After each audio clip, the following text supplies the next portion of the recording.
Hey Dave with RPM here. I got a 08 Ford Edge in for a wheel bearing concern, and notice that. Hold on, focus. Checking it out.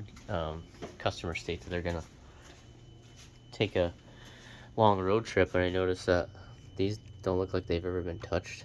Looks pretty old, like it's been sitting. So I asked them if they've ever done a tune-up. So they didn't know when it was last done. I pulled out a spark plug and 150,000 miles factory motocraft plug because it's got the white paint, and like 0.8, look at the gap on this thing. So that will overwork your coils, and eventually sometimes it burns out the computer on these. They'll short them out.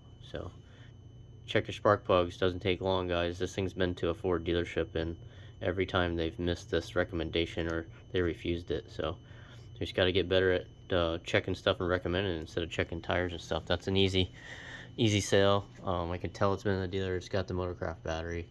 They state that they've always taken it to the dealer.